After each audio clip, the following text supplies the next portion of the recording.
Welcome back to the Take Back Your Home podcast, where you'll get the tools and inspiration to reclaim your identity and sanity at home. I'm Lee Waters, and this is Rebecca. Hi, guys. We are with Lee Waters Design, just south of Richmond, Virginia, and this is the final episode of our Take Back Your Home podcast, where we have gone through our course of the same name, the Take Back Your Home course, that outlines our step-by-step design process so that you can finally have one room, and then hopefully eventually a whole house, that you love the way it looks, the way it functions, and the way it feels. And our content is all live online or on demand online, and you get lifetime access to that course and community when you join. It's currently on sale for 25% off. And when you purchase, you are also supporting the St. Jude Children's Research Hospital, as we'll be giving them 25% of the proceeds from that transaction. So tell your friends and your family and get them to sign up too, because everyone deserves to love their life at home. And everyone deserves to have a fighting chance with cancer. So thank you for your support on the course, and thank you for supporting St. Jude Children's Research Hospital. I want to just thank our sponsors for this season of our 10-episode season of Take Back Your Home podcast, and also share some of the specials that they have going on before we jump into our final module from the course. So Tech Painting Co. has been a lovely sponsor for us. We appreciate them. They wanted to share that if you book your service now, you can save 10% off if you schedule the work to happen in January or February of 2024. Verve Home Furnishings has also been another fabulous sponsor, and their spring Turkish rug event will be announced any day now. So make sure that you turn on your post notifications after you follow them on Instagram. Their username is Verve Home Furnishings. And like I said, turn on those post notifications so you don't miss all the details of what is a not to be missed event. And make sure that you have your measurements ready and your checkbook ready when you go. And back to our Take Back Your Home course. That course helps you prevent costly purchasing mistakes by knowing exactly what size rug or other piece of furniture that you would need for your space. So make sure you check out the course before you go rug or furniture shopping. And then finally, but not least importantly, we have Green Front Furniture, and they've been amazing sponsors of the podcast, but also they helped sponsor the St. Jude Children's Research Hospital Dream Home here in Midlothian, Virginia. They provided all the furnishings and the art for that charitable endeavor, and we really appreciate them. They want everyone to know that they currently have an amazing leather gallery that they built out in the late part of 2023, and it's in Building 7. It's gorgeous. If you want to feel like you're existing in a Ralph Lauren ad, go check out there and make sure you have those measurements with you again. But they have Eleanor Rigby and Whitmore Sherrill and Hancock and Moore and other fabulous brands there. You can check out greenfront.com for more information, and you can also follow them along on Instagram at Greenfront Furniture. Okay, that was a lot, but let's dive into Module 4, which outside of the bonus content on the Take Back Your Home course is the last module of learning. So in the Take Back Your Home course. So this module was defining what chic is, because we kind of have this mantra that things should be both chic but also kid-proof, because even if you don't currently have young kids at your house, older kids, adult kids, everyone spills stuff, right? And everyone has incidents with furnishings and materials at home. So everything in our lives we feel like should be chic and kid-proof. And so in this module, we define what is chic and also share some of our favorite tips and tricks. So I'm going to get into what I define chic as and how it kind of plays into the course workbook. So I think that when something is chic, whether it's an outfit or a person or an interior, I think that there are a few elements that are always present. I think that it needs to be unique. Chic is going to look a little bit different for everyone, because celebrating what's unique about you versus celebrating what's unique about me or somebody else, that should look different. And that's what's chic about it, is that it's unique to that person. The second word or characteristic is playful. I like when rooms particularly don't take themselves too seriously and there's just something like a little paper mache animal head, or, there's this really funny wallpaper where the monkeys are smoking cigarettes and just like causing mayhem, and it's really hilarious. And so I like things, there just be a playful element where it's like, okay, this is our personality, whatever playful looks like there. I like for things to be intentional. So if you love a certain color, and you buy that chair in that color that you love, that's intentional. Buying something in a color, you're like, well, this is safe. That's not intentional. That's just a decision made out of fear. I like when there's at least one element that's overscaled. So whether, again, like if it's fashion, maybe a tall sleeve, or what is that? Like I'm pointing to my shirt, a tall cuff, or a collar, or in a room, it could be the size of the light fixture is large, or maybe really large pillows or a dramatic plant in the corner. I think chic spaces are authentic, and that kind of goes back to the unique characteristic that, it's, you're not trying to be someone that you aren't by playing it safe. You want to play for real and show your real. Right. My room matches my rooms in my house match my personality for sure. And that's like when the best compliments, and someone walks over, they're like, this is totally your house. And I'm like, yes, it is. Of course, we always want things to be balanced, whether that means symmetrical or not, asymmetrically balanced.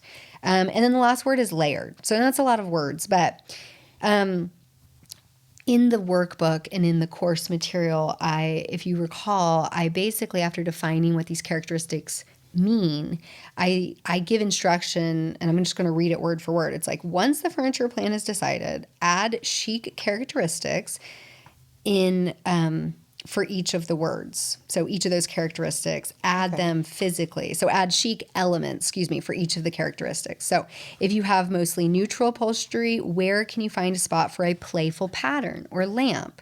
Or if you have a central light fixture, can that be a little bit overscaled?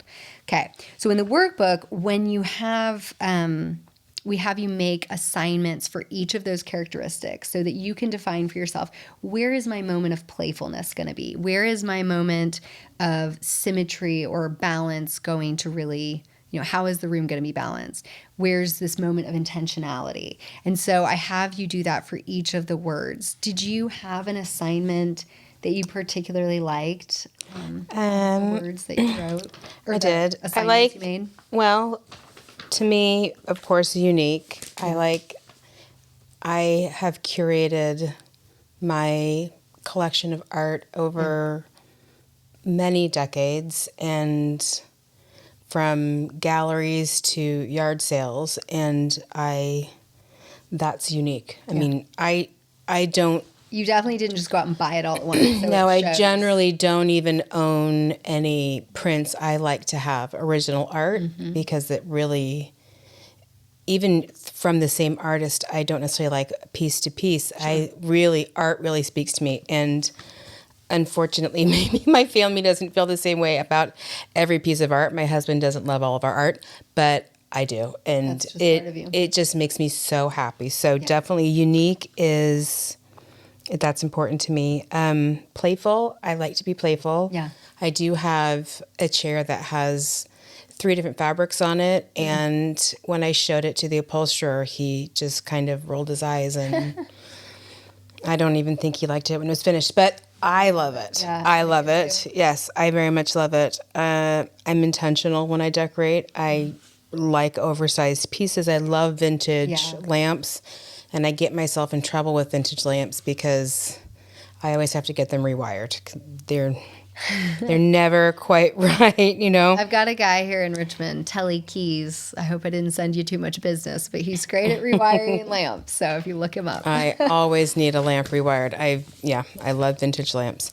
And I've never been one for trends. Yeah. Just never. It's like that. I can appreciate trends, but I just love what I love. Yeah, and I find beauty in, I feel like it's just a gift. I just can find beauty in almost anything. And I've got a big, huge basket on my kitchen wall that's got a hole in the bottom of it, but it's such a perfect spot to hang a piece of art behind. And it's nicely scaled. If we're doing Yes, so overscaled. this piece of art peeks through this basket. And I don't know. I love That's that. just the kind of stuff I like. Yeah, that's really great. You kind of combine that playful with like the peekaboo of the art with the overscale of that basket, and then that feels very authentic to you. So it's really a combo of those three. Yep. Yeah, I felt like when we were reviewing the workbook in preparation for this episode, I kept saying, wow, I did a really good job on this workbook, because just the process that you follow of like, okay, I've got my furniture plan layout settled. I know everything's going to fit. I know which kid-proof and performance fabrics and fibers I'm using. I have those patterns picked out. We have lighting picked out. We have all these elements. But when you're working with a designer, you know, he or she should be making sure that your room has that extra element. And so I really wanted that just makes it unique, right? And doesn't look so controlled. And so that's really what I was proud of, was kind of breaking down how I do that process for clients. And it's like, okay, well, we need something that isn't just fitting in the system. It's like, how do we kind of created this perfect plan, if you will, the design plan. Now, how do we make it look a little bit? Shake it up. Yeah, shake it up. Exactly. And so I was really pleased with how those assignments work out, because okay, you've got everything. It's like, okay, well, I have a table lamp idea for over here, but maybe that actually becomes like a way bigger lamp, or a lamp with a printed shade just to add A little bit of color. Yeah. Right. Yeah. Right. When you were looking at those sconces the other day, the second you clicked on one with the green Yes. the green piece It in was it. like a You're green like, stem. They were just your basic kind of wall sconce that had a white shade. cone shade, and then brass back plate. And then there was this one green, that kind of the pretty Kelly color of your green. glasses. It was a little bit brighter than your glasses, but yeah, like a Kelly green stem, and it just lit them up. And I don't remember what the issue was, but it wasn't going to work. Like Fast size enough. wise or They oh couldn't yeah, come they had fast to be enough. made. Yeah, it was going to take like 12 weeks, and I need them.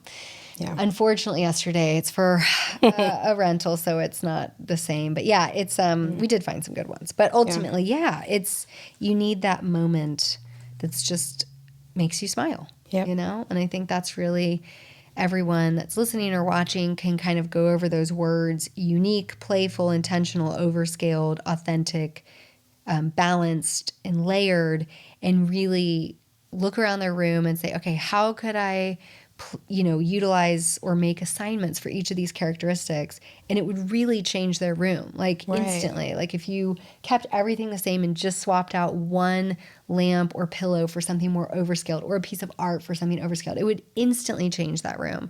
And then if you did it with 2 or 3 of the words, you'd really have something unique. It does. And if you did all of them, you'd probably be in a magazine. So yeah, it's really like I am proud of how that assignment works out in the course.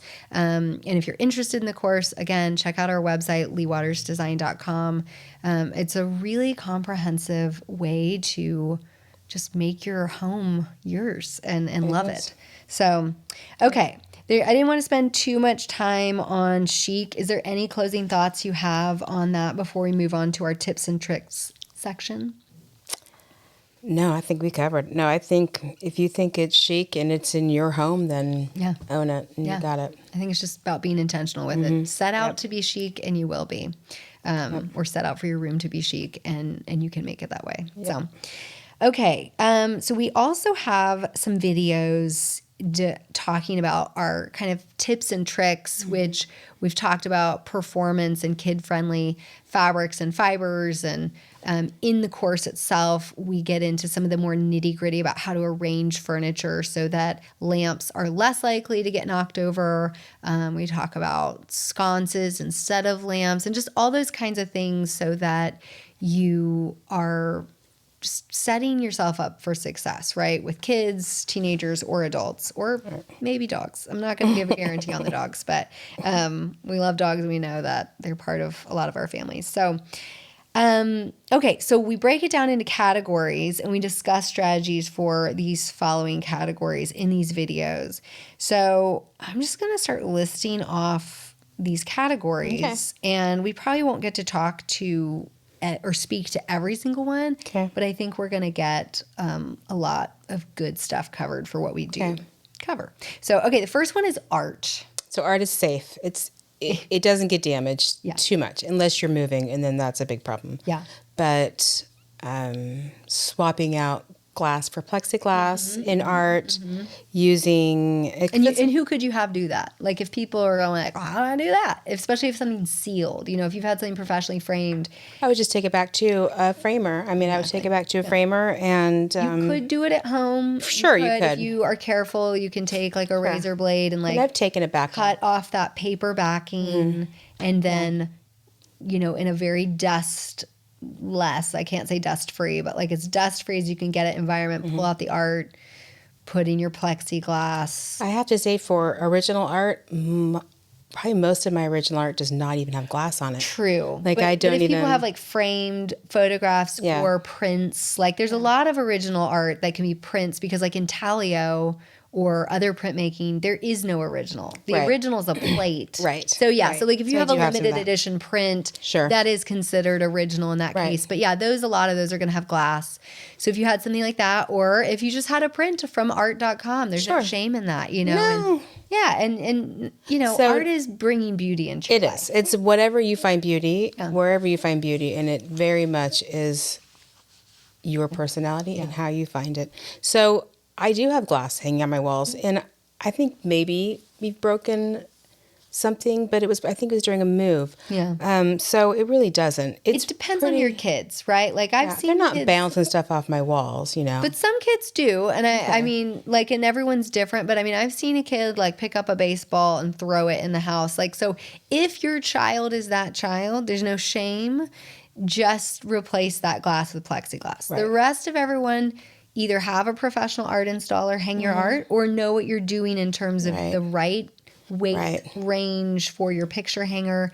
And then one of the tricks that we suggest or tips is to use the 3M strips at the bottom corners of your art. So like if it's on a wall and if it's on a wall where a door constantly closes in it, or it's below a staircase, it shifts.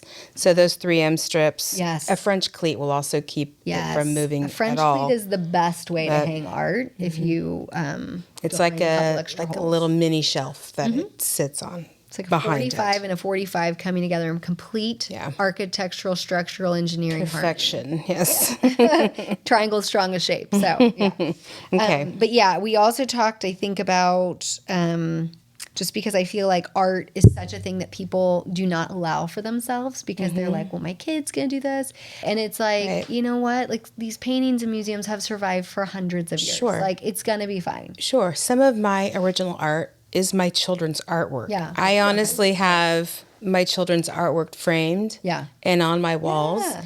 And that is original artwork to me. Absolutely. I mean, of course it is. If you treat it with, like if you elevate it in the framing, you can make it look just as amazing as some of the abstract. Right. And it's just a matter of hanging things together that play with each other and go together. Yeah. And I have definitely paid $2.50 for a painting of poppies that is one of my favorite pieces of art that I have. Yeah. And so, no, it's just keeping your eye open and not being afraid, like I said, to buy that piece of art and hang it on your wall and start a collection. And teach your kids to appreciate it too. You know, allow yourself the gift of art is our PSA there. So, okay, cleaning. So one of the things that we love, there's two things, but the first one is called Folex. It is a spray water-based cleaner that you can use on any fabric or fiber that allows you to use water-based cleaning products on it. And it's non-magnetized or however they say it, but basically it won't attract dirt to it after you spray it, you agitate it with your fingers or like a cloth, and then you just blot it up and you don't need to rinse it. And it won't create like that ring as long as the fibers are okay to be treated with a water-based product. It's so good at getting out so many stains, food-based stains, blood, dirt, it's amazing. It is. I've got a huge bottle of it. And Blue brand name Dawn, I don't know what it is, that can also help a lot of things that have, you would need to rinse it. It breaks through grease. It breaks what it through does. grease, right? Exactly. And sometimes it's not just the stain; it's the grease. It's really important to use that or baking soda. We also recommend that if you have a lot of spills, you get like a little Bissell, like a little green machine, because that's really going to help you just. We use ours so much. Get it up quick. We use ours so much. We've had it for years, and we're constantly spot. It pays for that itself. So it does. We cleaned our upholstered chairs with it. My upholstered chairs aren't very big. Yeah. So we, did a once over on those, and. Well, and one tip with cleaning any sort of upholstery is that even though that product I was talking about, Folex, isn't supposed to leave a ring, all upholstery fabric manufacturers will recommend that you clean your item, even if you just have one spot, clean the item corner to corner so that as it dries uniformly, and it's not... you're not going to end up with like the water as it was evaporating left some minerals or something. Like, or you just only can one spot. Clean one spot. And so you just have one clean spot on your chair. Right. That too. Right. And in upholstery gets so dirty. Like I'm kind of skipping a little bit, but with upholstery, I always say like flip your cushions once a week and vacuum them at least once a month. But really we should all be vacuuming them like once a day. Cause you think I sat on the subway and then or even my car is nasty. Like I sat on a nasty seat somewhere and then I sat on my upholstery and it just grinds the dirt in. And it's not just the germs, it's the dirt will actually break apart the fibers and cause your sofa fabric, even if performance fabric, it can break it down really quickly. So, Okay. You want to hit the, you don't have this paper in front of you. Coasters. Coasters are coasters. I mean, that's a no-brainer. Use a coaster. But avoid stone ones. I think that was our tip. Yeah, because it's going to scratch underneath, right? Your kids could pick them up and throw them at your art. So, again, everyone's kids are different, but we just try to cover all the bases. So, there's so many cool coaster materials now. Like one of the ones, a set that I have that I love are felt. They're super vibrant colors, just solid, thick felt. They absorb the water. But I think coasters are just make them a habit to use them. And because even with these newer clear coat products that they use on wood furniture and whatnot, anytime you just have water sitting and sitting and sitting, it's going to do something. Water is like the most destructive element in the world in terms of like what the Grand Canyon. Like it can carve and flooding. It does, Don't underestimate water. But coasters, look for some alternative materials. I know we go through a ton in the course, but felt is one that I'm going to throw out now. And there's some cute knitted ones. So Okay, now decorating. All right. Sketch it out. So you got me to sketch out my room, which came with an unbelievable amount of measurements. So when I started this course, I wasn't working with you. I just didn't have a clue how many measurements that you take and that it requires to make sure we don't accidentally buy the wrong size thing and waste so much of our money. It's in the back of my book. I sketched out my room. This is you hold it up for the camera, and I didn't even do it right. You'll see. I didn't even do it right. I mean, like I'm missing stuff. So sketch it out, and then what that But you ended up, when she's saying she didn't sketch it out right, everyone that joins the course gets like a one-on-one with me. And you helped me. We addressed it, right? Right. But it's like you have to make sure it fits. And then I was able to put more furniture in, which was always the goal. Yeah. I always want more stuff in my room. I love... layers. I do. So sketching it out. And when we talk about layers and people are like, well, I'm a minimalist. I actually am too. Like I don't have a lot of tchotchkes out, but you need a certain level of layers to make the space feel comfortable. You need a table for a drink. You need a blanket in case you get cold. You need a pillow to support your lower back if you have a certain type of chair. Like you just need these things, or a pillow on the sofa to lay your head on. We need layers. Okay, so it's not a want, it is a need for a well-appointed room. It is. Yeah. And so I did. I wanted more pieces. I actually don't also have little things sitting around until I started doing this course, I didn't even have coasters. Yeah, that's okay. And I would just set a napkin there or something. yeah.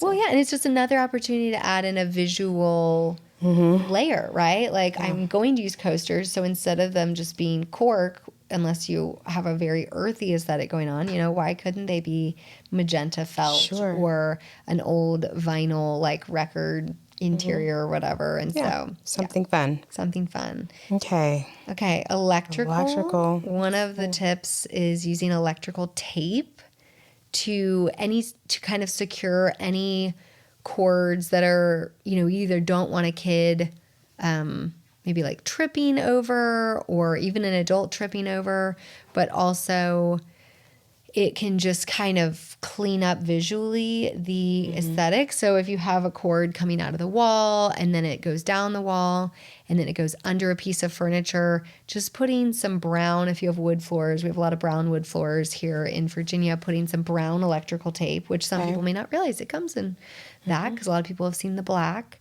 But yeah, you can use some brown and I think there are some other colors that you can use as well if you had like a lighter carpet, just to kind of keep things from being tripped over or visually just calling attention to themselves. And when I have twins, and when they were really little, like 2, they were obsessed with the computer, and so we got an armoire that we were able to put all the computer components in and then shut and secure because they couldn't keep themselves from touching it. Yeah. Disconnecting, right? You could be working on something before all the auto saved on the cloud like we have now, Google Sheets or something. You don't have to remember to save your work. But back then we had to Control S. So if a kid comes around and pulls, that Ethernet cord or worse disconnects the CPU. Like it's just it's a problem. Right. So yeah, the tower. And there's so many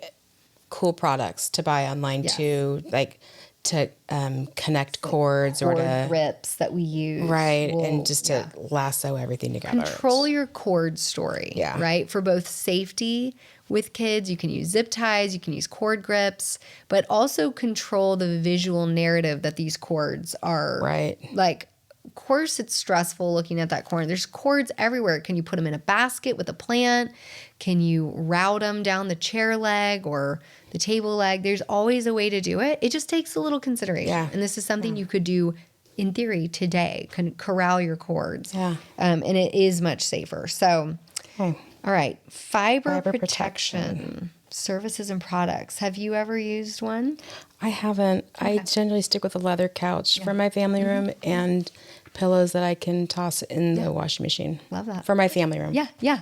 And we do talk about the pros of leather in our performance module. I don't know how much we talked about it in the podcast episode, but there's some real benefits to either traditional, animal leather or even the synthetic leathers. They have some really great ones that'll release ink stains now, whereas in the past the synthetic leathers didn't. I know people have concerns about like someone getting a hold of a knife and stabbing the leather. And so we get into like all the qualities to look for in the course when it comes to picking leather that is going to last you a lifetime and without damage. But yeah, I think that's really smart. Like a leather and then removable pillow cushion cover or pillow covers. That makes it really easy. I need a tip or trick. Mm-hmm. So my pillows on my leather couch tend to slide down. Yeah. So do you know what the material is on the pillows? Like, is it a velvet or chenille? Or... I have a chenille pillow. Are they really dense? Are they feather inserts? No, and I'm looking. I probably need to make them thicker. A lot of times, even when the pillow isn't on a leather, they tend to slide because they're like discs and you need a plump insert that's like 2 inches bigger than the cover itself, so that it has like a base, like thick thighs kind of a base, like to keep it upright. And with leather, it's always gonna be a little bit more slick, but some of the fabrics have a little bit more nap to them, like a velvet might do better than something like a glazed cotton or a satin or silk. I have a glazed like that's cotton. Obviously going to be the glazed cotton are always that gets moved to a different chair. Okay, or put a throw on Yes. part of your sofa and then put the pillow on the throw. Okay. So that gives it the hairy grip Yeah. on the throw. Yeah. We'll The do that. texture.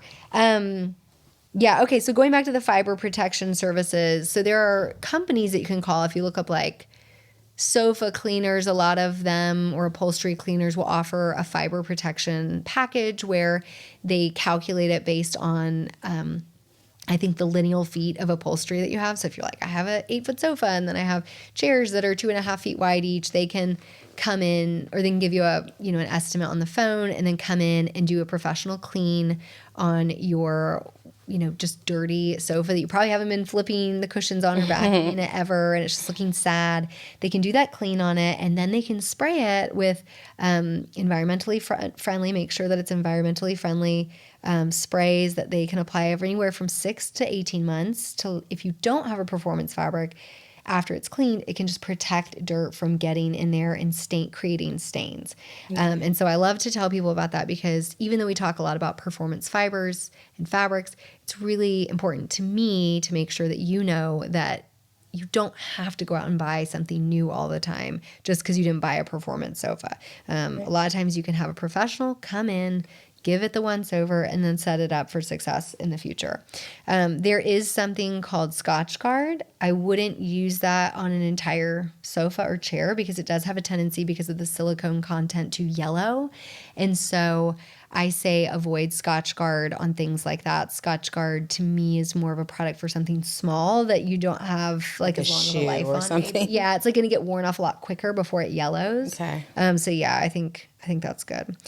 Okay. Fireplaces. Did you have any? Your kids are a little older now. Did you have anything written for that? Always have a fire screen and door, and if you don't have a gas fireplace, always have the fireplace tools there. They're just for protection. Don't have them. If you have a okay. So I'm going both. We're going both ways. Yeah, we're going both ways. Yeah. So if I had a log fire, I would always have the fireplace tools there. Though we are missing the stabber poker deal. Yeah. Because I have kids. So no, we don't have that anymore. Yeah, I in the actually backyard. don't know that we cover that in the course, like how to secure those tools, but fireplace accessory people, if you're listening, definitely need like a kid proof, because you don't want your kids chasing you around with like a spear. We're missing the spear.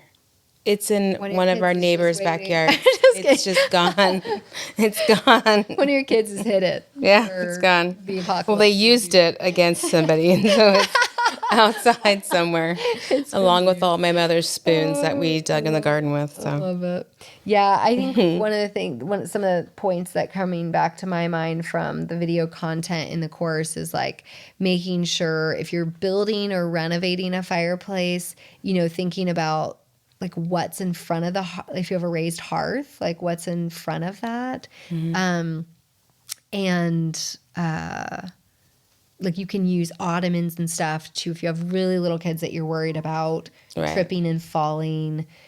When your fire's not going, you can have those ottomans up, or you can even use large throw pillows, toss pillows on the ground, almost like you're in a country where you might sit on a floor cushion. You can do those up against your fireplace, or even have. I have my chairs for the hearth. It's true, and Am I saying the word hearth right? You are saying that, yes. Okay. I have double fun check one. myself. Yeah, I have a chair that just butts right up against the corner of it. Yeah, protect and that so corner. And it's just because that room is a little bit narrow, and so that and the chair works there. It's not too close to the fireplace. I like a chair layered in front of the fireplace. Yeah. I mean, back in the olden days when that was your main it kind of freaks people out. They were supposed to be in front of the fireplace. It kind of freaks people out when it gets suggested, but I love my chair that close to the fireplace. I like it. And, if you want to move it that night, move it that night. It absolutely is not too close at all for me. And it touches the fireplace hearth. Mm-hmm. Okay. Yeah. So I know we've mentioned in several episodes, we're on to lighting now, using sconces instead of table lamps. Like if you're really worried and you can't afford a heavy, well-balanced table light, check out sconces. You don't always need an electrician to install them. You can do like a plug-in wall sconce. I've actually seen people that have like DIY, design accounts. They'll show them cutting the cords and then just using the rechargeable light bulbs. How long do those things last for, though? Okay, Is so my that even mother-in-law worth it? just told me about them. Told me about her experience with them because they built a house and they have in their open concept layout a lot of table lamps that are like in the middle of the room, and you just can never get all the floor outlets that you need in the right place for every iteration of furniture layout you're going to have. So what you do, and actually for hers you can't cut the cord because you screw the light bulb into the fixture, you plug in the lamp while the bulb is this rechargeable bulb is in the fixture, and then after however many hours it's done charging, and then that cord just gets tucked under the sofa. And so you don't have a cord out all the time. You just need to charge them from time to time. Okay. And then it lasts however many hours. She didn't tell me how many hours it lasted, but I feel like it was like 10 or more. So it's pretty good because you figure every night you might use it for an hour or two. I mean, just depending on the house. Or maybe you use it for 3 hours, but you don't use it every night in that room. So it's, it's not perfect, but it's just something that can be done. And if you have a habit of like every other day, I plug in these lamps while I'm eating lunch and then they get recharged or... Okay, tell me how high should I hang a sconce generally? Yeah, about like 60, 65 inches on center. It's kind of like art when you think about it. You want your art at eye level. You want your sconce maybe just slightly above, depending on the height of your ceilings. It might be a little bit higher if you have a taller room, but you don't want to be like staring at the underside of a sconce. Right. Just like you don't want to stare at the underside of a table lamp. It hurts your eyes. Yeah. So, good question. Okay, rugs. We talked about how to layer a rug over a carpet. And there's a special carpet pad called a no-move carpet pad. No move. Oh, I wrote that. Yeah. MUV. MUV. N-O-M-U-V. No Move. Okay. It's a brand. And they have a rug to carpet pad. Okay. A rug pad. Yeah. And that keeps them from bunching up. We also have some other strategies in there, which I'll leave private for the course participants. We also talk about floor tiles, which is another brand, FLOR. fabulous. And they're carpet tiles. And you can make whatever size rug you want. And with any color pattern, you can do like stripes of different colors. It's a really cool website. And we love them. They're nylon. They're really easy to clean. You can take up a carpet tile if somebody spilled something on it, wash it out in your bathtub. I say bathtub instead of a sink because they're like 20 by 20 inches. They're kind of big. And pop it back in your area rug. So it's really nice, and they have some really fun patterns. And a lot of times it can save you from like a full-on wool area rug. So Right. All right, moving along. So we have a lot to get through. We're like already over our normal time, but we talk about seating arrangements that promote interactions. I feel like a lot of times people kind of, and this goes like into the tip, it's not really a trick, it's just make sure that you have seating arranged in a way that you can talk to the other person in seating across from you. Right. Right. If you're all sitting in a line, it's hard to talk to each other. Right. If you only have like everyone's on an L-shaped sectional and then one person in an accent chair across from them, that person's going to feel like they have the interrogation lamp on them because it's like, okay, we're all looking at you and you're looking at a bunch of people. And so make sure you kind of spread out where people can sit. And your furniture doesn't have to touch your wall. Yeah, like bring it in. Think about circling a campfire, right? Like want to kind of imagine the middle of the room as a campfire and we're all there together. Right. And then our lamps can be our campfire light or our sconces, right? All right. You want to talk about the next one? Let's see. Seating pieces have to be family friendly. Yeah.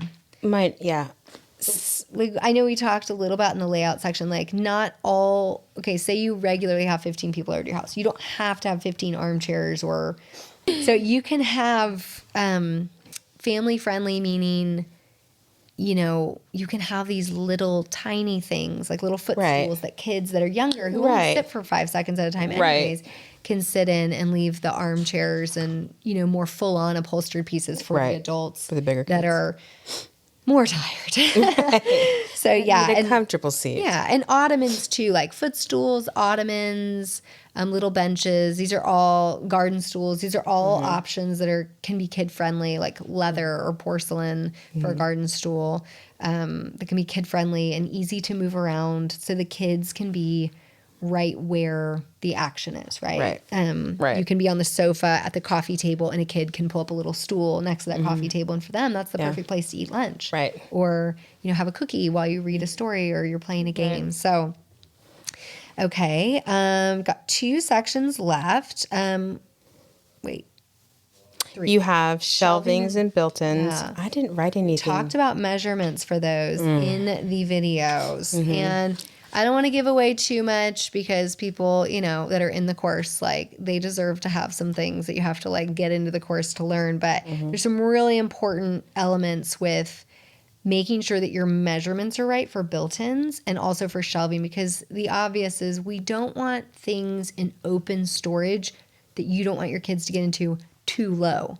Right. So there's like a height that we really, based on kids' ages and stuff, there's that ideal height that you want the open storage to begin at if you choose to have open display storage versus the closed storage. And so I will say here, though, that like étagères, which are open from floor to ceiling bookcases, so all 4 sides are open, front, back, side, and side. And they're very elegant. They're kind of a nightmare for kids. If your kids are climbers. Well, my daughter climbed through it when she was 2. She would climb through the bottom. So we do not recommend I took everything off the lower shelf, so it was less effective. Yeah. If your kids are younger than 6 or maybe even 8, depending on your child, I would say don't have étagères. It's étagere. It's French. Yep. Okay. Last tables. 2 sections. Yeah, you need more than you think on the tables. You do. Let's talk about the tables. We have end tables, drink tables or accent tables, coffee tables or cocktail tables, depending on the height. Technically, there's a tea table too, if you can believe Console tables. Console tables, yep. I had fewer tables when my children were smaller because they were prone to knocking things over. So as they've gotten older, I've added the smaller, more intentional, like a drink table or whatever, into the design. But I did have fewer when they were tiny. Sense. We talk in the layout section about how to arrange things to kind of protect table lamps. Same thing with the tables. Like, because I get it, not everyone can buy like your super heavy, well-balanced tables. And so, you don't want things just like floating out in like the middle of the room if it's something that's tall enough for them to knock over. So we talk about like, if you're going to have that console table, put it behind the sofa. And then what can you even put in front of the console table? Maybe do like a small chair pair there. And so it's like you have this layer, and then that creates a space where those table lamps, if you choose to have them on that console, are between 2 sets of upholstery, the sofa and the chairs, and it's kind of like building a little fort around the lamps and the table. And if there are chairs there, there's less like, I'm going to want to knock this over. It's like, let me sit at this chair. So it's all about the layout. But you do need a lot of tables just for drinks, putting your feet up, putting magazines on, whatever, doing puzzles, doing a craft, doing homework. I know your kids love to do homework at the coffee table. And, reminder, a table doesn't have to be a table. It could be a chest. It could be a steamer trunk. It could be a hat box, like a stack of hat boxes. It could be a stack of books. I've seen that before.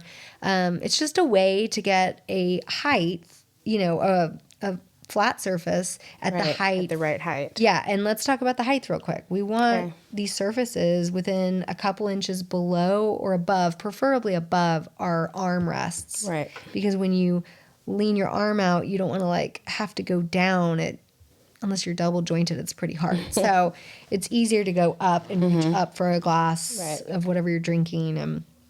But it could be an IKEA cube unit, the calyx, like that could be a table, and then it becomes storage and that surface. Those can be room dividers, so you just need surfaces to put things on and to store things within. So correct.